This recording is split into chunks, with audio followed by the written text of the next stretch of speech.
yang dimana penyalahgunaan narkoba ini diatur dalam pasal 35 tahun 2009. Ya, anak-anakku catat ya.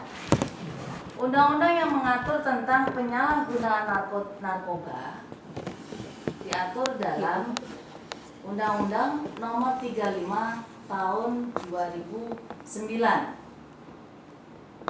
di mana dikatakan bahwa menurut Undang-Undang Nomor 35 Tahun 2009, zat atau obat yang berasal dari tanaman atau bukan tanaman, baik sintetis maupun bukan sintetis, yang dapat menyebabkan penurunan atau perubahan kesadaran, hilangnya rasa, mengurangi sampai menghilangkan rasa nyeri, dan dapat menimbulkan ketergantungan yang dibedakan ke dalam golongan-golongan. Jadi narkoba ada golongan 1, golongan 2, golongan 3.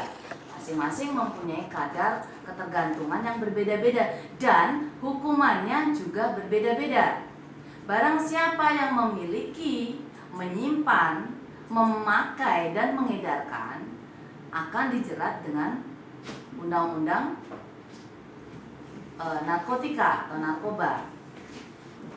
Hukumannya berbeda-beda, ya, antara pemilik, pemakai, dan pengedar berbeda-beda.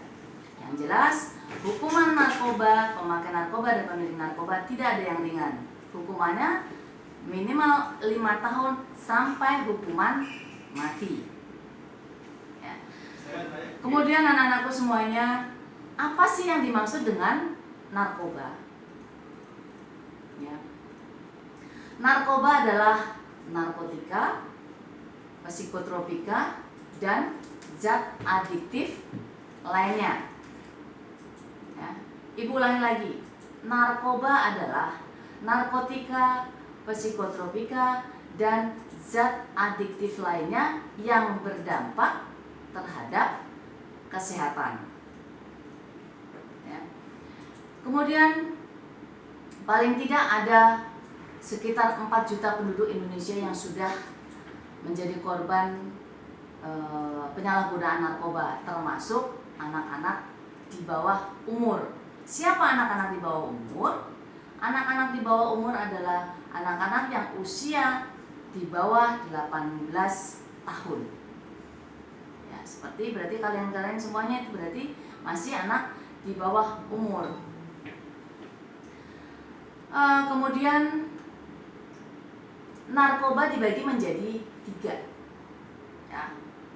Saya ulangi, narkoba dibagi menjadi 3, yaitu narkoba yang alami atau yang berasal dari tumbuh-tumbuhan seperti ganja, opium, dan koka, dan lain sebagainya. Itu yang alami atau yang dari tumbuh-tumbuhan.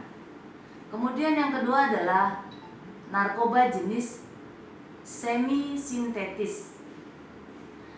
Semi-sintetis ini adalah melalui proses ekstraksi atau isolasi, seperti contohnya morfin, heroin, dan lain sebagainya. Nah, kemudian yang 3 adalah narkoba jenis sintetis.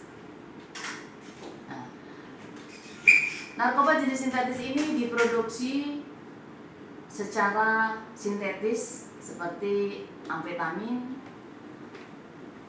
pentidin, dan lain sebagainya.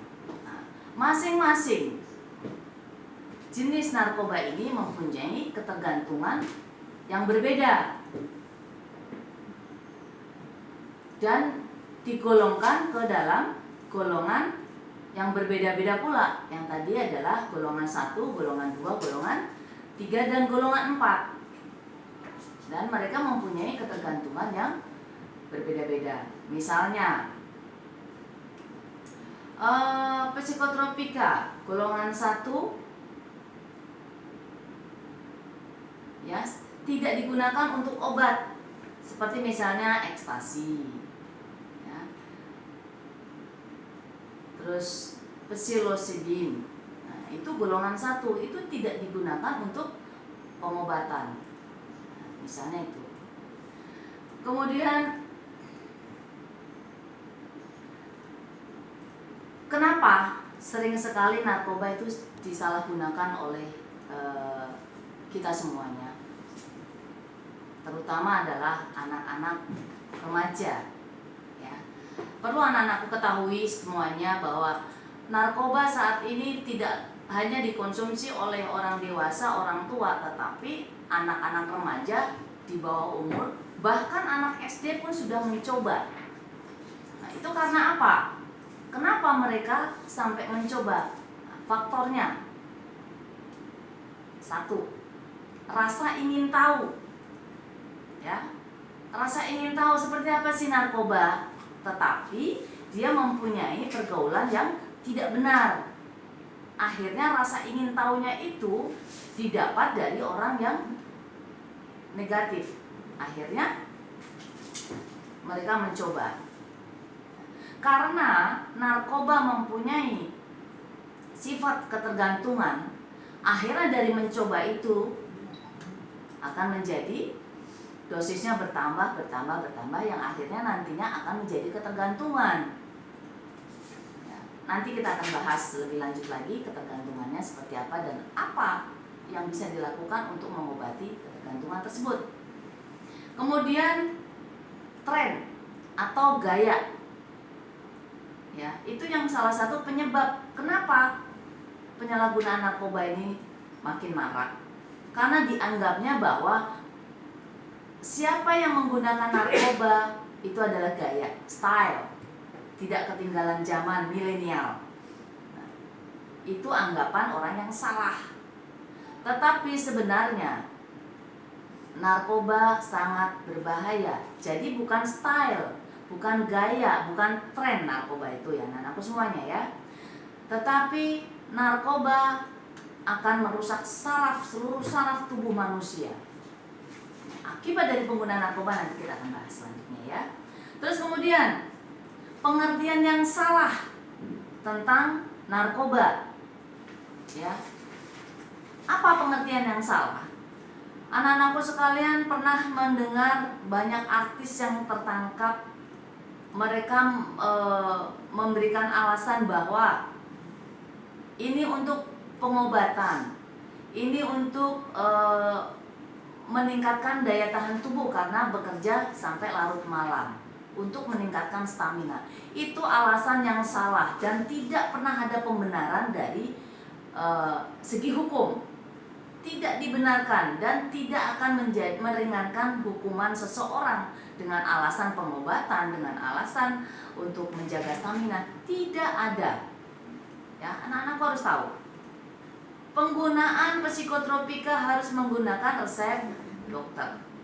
Memang bisa dipergunakan untuk pengobatan, tetapi harus menggunakan resep dokter pengobatannya. Nah, sekalian, ya. Kemudian kadang-kadang anak-anak remaja ini kalian tidak bisa menolak ajakan dari teman. Nah, misalnya kalian ditantang, pertama yang kalian lakukan adalah diajari merokok, diajak merokok. Dari merokok itu nanti akan meningkat lagi dengan pergaulan-pergaulan yang dianggap bahwa itu mengasihkan, padahal itu menghancurkan sebenarnya. Dari awalnya merokok, kemudian mencoba minuman yang beralkohol, kemudian mencoba menggunakan narkoba, dianggapnya bahwa itu adalah hal yang positif untuk diri sendiri maupun kesehatan. Yang paling terakhir adalah, anak-anakku semuanya, intinya kita harus bisa mengendalikan diri, kita harus mempunyai kepercayaan diri. Jangan pernah beranggapan bahwa narkoba itu membuat percaya diri makin tinggi. Tidak ada. Tidak ada. Kenapa dianggapnya narkoba itu membuat kepercayaan diri makin tinggi? Karena dia mengkonsumsi narkoba akan hilang kesadarannya. Orang yang sudah hilang kesadarannya, dia melakukan aktivitas akan tidak dikendalikan oleh otak dan hati serta pikiran. Jadi apa yang dilakukan akan seenaknya saja, akhirnya tidak memberikan efek yang baik atau hal yang positif untuk kehidupan kita sehari-hari. Untuk jenis-jenis narkoba yang tadi juga penggunaannya berbeda, hukumannya berbeda, kemudian ketergantungannya, dayanya juga berbeda. Itu masing-masing dijerat hukuman dengan pasal-pasal yang berbeda. Apa dampak dari penggunaan narkoba? Ya. Dampak dari penggunaan narkoba dari segi kesehatan, akan merugikan organ tubuh kita, karena sifatnya dari narkoba itu sendiri adalah melemahkan semua saraf tubuh yang ada di tubuh manusia, baik otak maupun saraf-saraf kita. Itu dari segi kesehatan. Nah, dari segi kehidupan, dari segi sosiologi, anak-anakku menjadi berbuat kriminal. Kenapa di situ akhirnya diatur dalam undang-undang? Karena orang yang sudah terpengaruh oleh narkoba, dia cenderung akan berbuat kriminal. Apa saja menjadi dihalalkan, karena untuk mendapatkan narkoba itu sangat mahal sekali anak-anakku sekalian. Ya, beli 0, sekian gram itu paling tidak ratusan ribu kalian harus keluarkan. Seseorang yang sudah kecanduan akan membutuhkan beberapa gram setiap hari, dan itu harus dibeli dengan uang. Nah, uang itu didapat dari mana? Yang awalnya tadi pemakai, anak-anakku nanti akhirnya menjadi penjual. Kemudian dari segi hukum, anak-anakku sekalian, dari segi hukum, siapa saja yang memiliki narkotika, ini contoh hukuman ya, yang memiliki narkotika golongan 1, ya, golongan 1 ini ya anak-anakku semuanya. Golongan 1 itu ini yang kepemilikan, yang memiliki, yang pegang. Siapa yang pegang narkoba dan ditemukan oleh polisi, itu jeratan hukuman penjara 10 tahun dan denda 500 juta. Ya. Terus kemudian siapa yang memproduksi? Yang memproduksi narkoba akan dijerat hukuman mati dan denda 1 miliar. Terus siapa yang mengirim, yang membawa atau yang mengirim, atau yang sekarang lebih trennya adalah kurir, itu akan dipenjara selama 15 tahun dan denda 750 juta. Nah, sekarang siapa yang menawarkan? Ada lagi yang menawarkan. Yang menawarkan akan dipenjara selama 15 tahun dan denda 75 juta. Itu anak-anakku sekalian, hukuman-hukuman yang apabila ditemukan atau ditangkap oleh anggota kepolisian. Apakah bisa seorang yang sudah kecanduan narkoba disembuhkan? Tentunya bisa. Tetapi harus dari hati dan diri sendiri yang kuat untuk menjadi sembuh dan tidak mengulangi lagi. Dengan cara adalah rehabilitasi. Rehabilitasi ada 2, rehabilitasi fisik dan rehabilitasi psikis. Karena orang yang sudah kecanduan narkoba, secara fisik dia akan sakit, ya, sakit mental, sakit badan, dan semuanya menjadi sakit. Dia harus diobati secara medis. Secara psikologi dia juga sakit. Karena hukumannya juga hukuman sosial, harus direhabilitasi secara psikis, yaitu dengan cara mungkin imannya ditingkatkan, kemudian hubungan secara manusia dengan Tuhannya harus lebih ditingkatkan. Supaya apa? Supaya menimbulkan rasa percaya diri kembali untuk hadir atau kembali lagi ke masyarakat biasa dan menjadi manusia yang selalu berpikir positif untuk cita-cita, mewujudkan cita-cita masing-masing.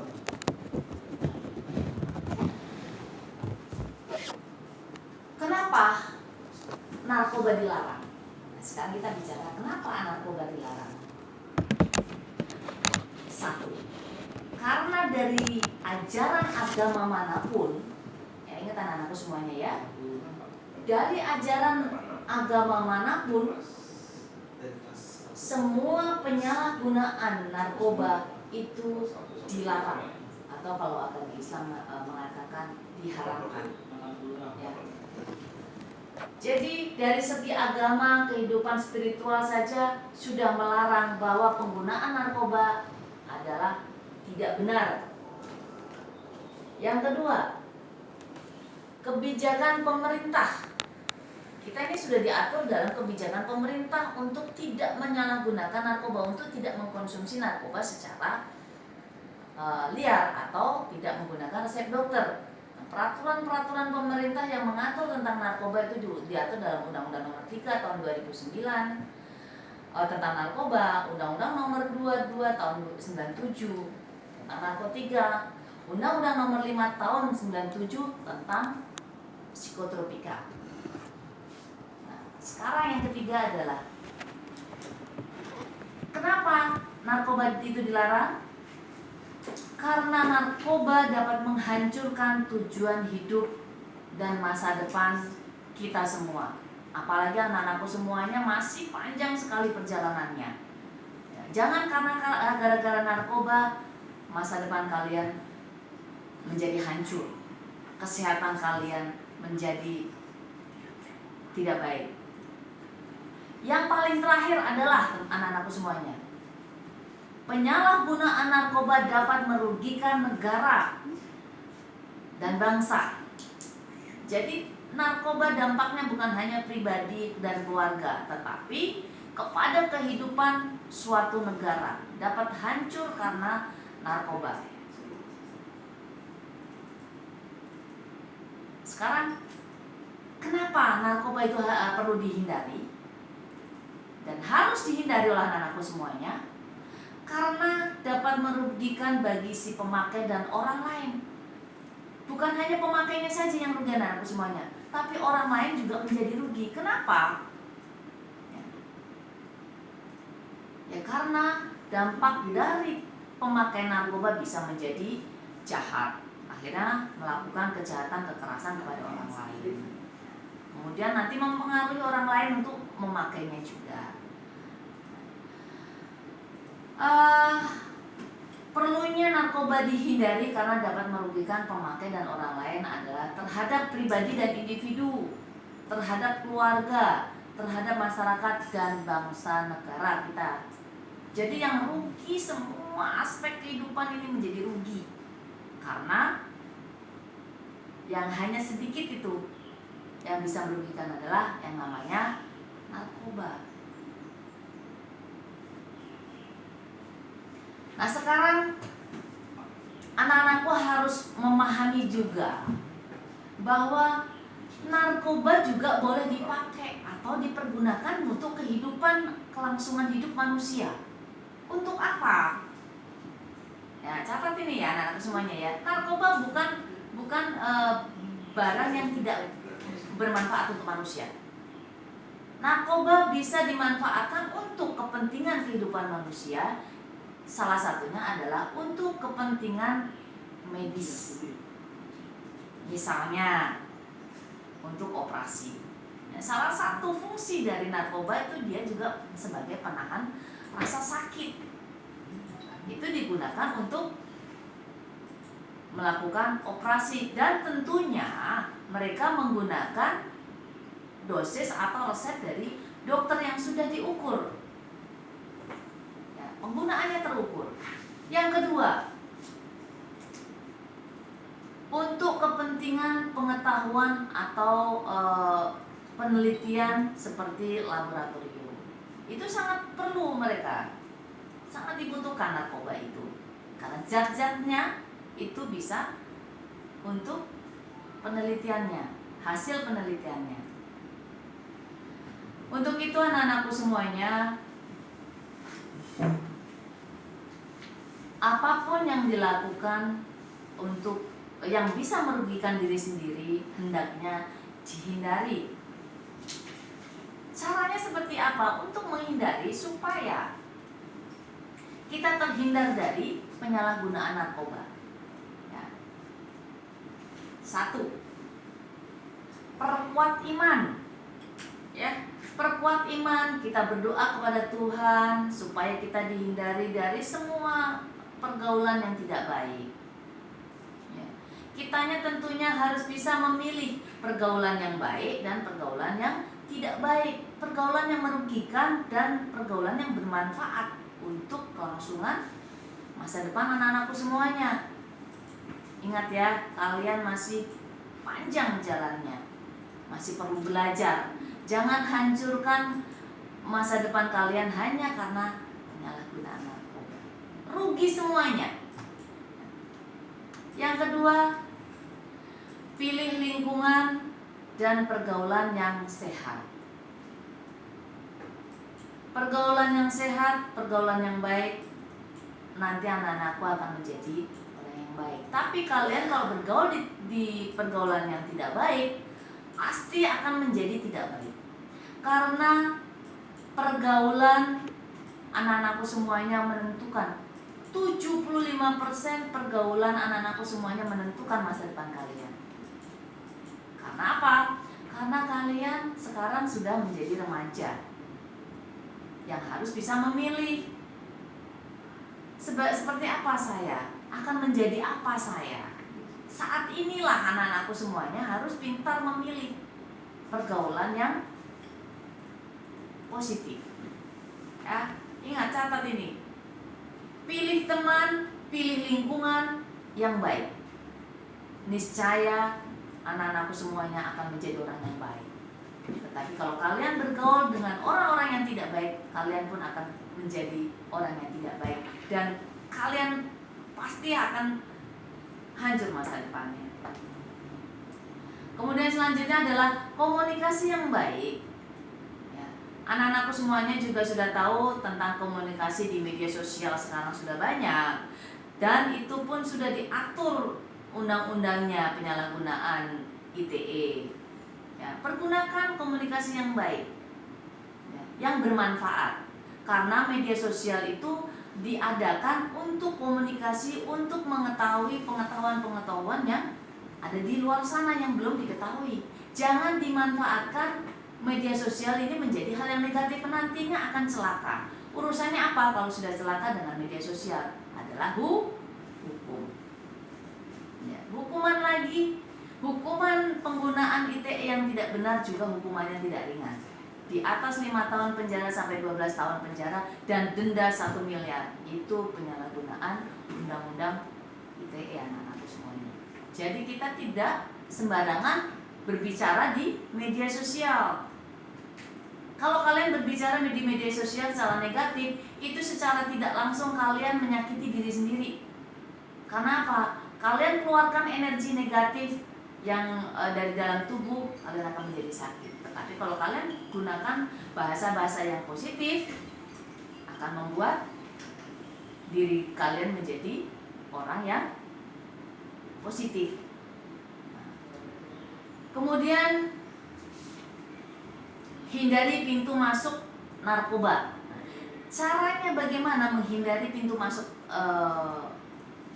narkoba? Salah satunya adalah hindari mencoba-coba. Misalnya belajar merokok. Nah, tadi sudah Ibu jelaskan. Berawal dari coba-coba, hal yang kecil saja dulu, merokok. Sudah merokok nanti punya komunitas lagi yang lain, mengkonsumsi alkohol, punya alkohol mempunyai komunitas yang lain lagi. Akhirnya mencoba lah, namanya narkoba. Nah, dari narkoba itu sendiri nanti akan dilirik oleh pengedar. Orang yang sudah menjadi pemakai narkoba nanti dilirik sama pengedar narkoba. Dijadikan apa? Dijadikan kurir, supaya jualannya dia jadi laku. Upahnya besar, menggiurkan anak-anakku semuanya. Tapi ingat, kalau iman kalian kuat, kalian tidak akan tergiur dengan iming-iming uang dari orang narkoba, pengedar narkoba. Ya. Kemudian karena sifatnya narkoba itu ketergantungan, akhirnya kita menjadi tidak bisa berhenti kalau tidak menggunakannya lagi, badan menjadi sakit. Nah, sekarang ciri-ciri orang yang menggunakan narkoba. Nah, ya. Nanti saling perhatikan ke teman-temannya ya. Ciri-ciri orang yang menggunakan narkoba, apabila ada di sekeliling kita yang menggunakan narkoba, diingatkan, saling mengingatkan. 1, prestasi belajar menurun. Itu pengaruh dari narkoba. 2, pola tidur berubah. Yang tadinya bisa tidur jam 8, jam 9, karena ini mengkonsumsi narkoba, akhirnya jam 2 baru bisa tidur, jam 3 baru bisa tidur. Yang akhirnya mempengaruhi kesehatan badan karena tidurnya tidak teratur dan tidak maksimal. Tidak betah di rumah, sering bolos, mengunci diri di kamar, suka menyendiri, suka emosi yang tidak stabil, mudah tersinggung.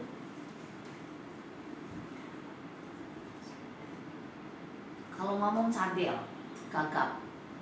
Tapi beda dengan yang sudah dari sananya memang cadel dan gagap ya. Kalau awalnya orang itu normal, tetapi belakangan ke sini dia cadel dan gagap dan gugup, itu salah satu pengaruh dari ciri-ciri orang yang menggunakan narkoba.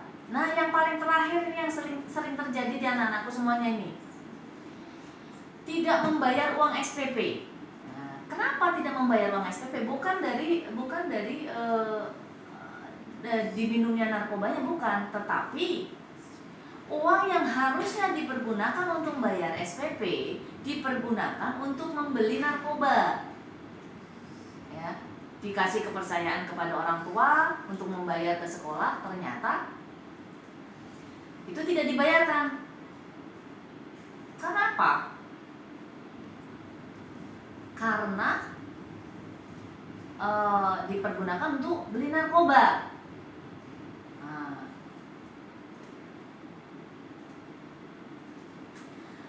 Dan anak-anakku perlu ketahui, itu tadi ya ciri-ciri orang pemakai narkoba ya. Untuk anak sekolah jadi pemalas, jadi malas, prestasi pasti menurun. Nggak ada yang menggunakan narkoba itu menjadi pintar, kaya, dan hebat. Tidak ada. Tidak ada rumusnya. Ya, tidak ada rumusnya orang yang menggunakan narkoba itu menjadi pintar, menjadi kaya, sukses, dan hebat. Tidak ada. Yang ada, orang yang menggunakan narkoba itu adalah gila, depresi, dan mati overdosis. Ya, gila, depresi, masuk penjara, mati.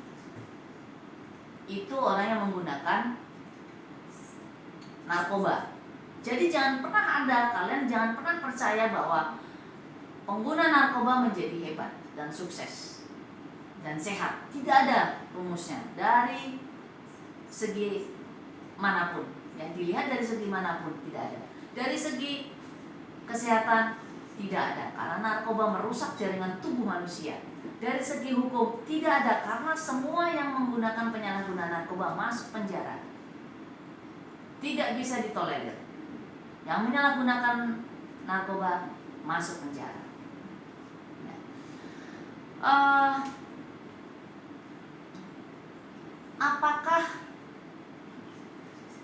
jadi gini, anak-anak semuanya, akan berbeda penanganan di kepolisian orang yang tertangkap penyalahgunaan narkoba dengan orang yang dilaporkan karena menggunakan narkoba. Anak-anakku sekalian ya, misalnya nih, ya, misalnya kalian tahu bahwa saudaranya ada yang menggunakan narkoba, ya, kalian laporkan ke kepolisian.